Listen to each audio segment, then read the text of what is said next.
नमस्कार। ESPN 9 news आप देख रहे हैं। लोकसभा चुनाव जारी हैं और बीते सोमवार को देश की 18वीं लोकसभा के आम चुनावों की 5वें चरण का मतदान 8 राज्यों की 49 सीटों के साथ पूरा हुआ, जिसके बाद अब 2 चरण बाकी है, जहां पर अब 25 मई को छठे चरण की वोटिंग होगी। इस बीच बताते चलें कि बिहार में अब तक 5 चरणों के बाद 24 सीटों पर मतदान की प्रक्रिया संपन्न हो चुकी है, जिसके बाद अब छठे चरण की 25 मई को 8 और सीटों पर वोटिंग होगी। जिन 8 सीटों पर छठे चरण की 25 मई को मतदान होना है और उसमें बिहार की सीवान लोकसभा सीट भी शामिल है। बता दें कि सीवान लगातार चर्चाओं में बनी हुई है, जिसका कारण है वहां से निर्दलीय उम्मीदवार हिना शाह।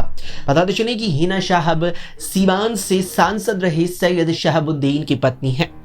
2014 और 2019 के लोकसभा चुनावों में आरजेडी के टिकट पर सीवान से हिना शाह ने चुनाव लड़ा था, लेकिन दोनों बार ही उन्हें हार का सामना करना पड़ा। जिसके बाद इन आम चुनावों में लालू प्रसाद यादव ने बड़ा फैसला लेते हुए सीवान लोकसभा सीट से हिना शाह का टिकट काट दिया, जिसके तुरंत बाद ही हिना शाह ने आरजेडी छोड़कर निर्दलीय उम्मीदवार के तौर पर सीवान में अपनी ताल ठोक दी। जिसके बाद से ही अब लगातार सीवान चर्चाओं में बनी हुई है और ये सवाल लगातार चल रहा है कि क्या निर्दलीय चुनावी मैदान में उतरने से सीवान से क्या पहली बार जीत इस बार हिना शाह दर्ज करती नजर आएंगे।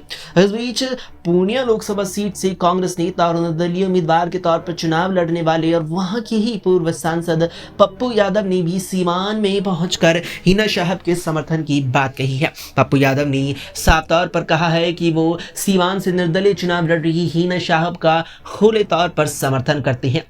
अब जब पप्पू यादव ने खुले तौर पर हिना शाह के समर्थन की बात कह दी है, तो उसके बाद से ही ये माना जा रहा है कि क्या अब हिना शाह यहां पर जीत दर्ज करती नजर आएंगे। ऐसे में हिना शाह के सीवान से निर्दलीय चुनाव लड़ने के चलते माना जा रहा है कि उन्होंने मुख्य रूप से आरजेडी की चिंताएं बढ़ाई हैं, जबकि मुकाबले को त्रिकोणीय बनाने के साथ ही उन्होंने बीजेपी की राहें बहुत हद तक आसान कर दी हैं। फिलहाल के लिए इतना ही। देश दुनिया की तमाम खबरों के लिए देखते रहें एसपीएन 9 न्यूज।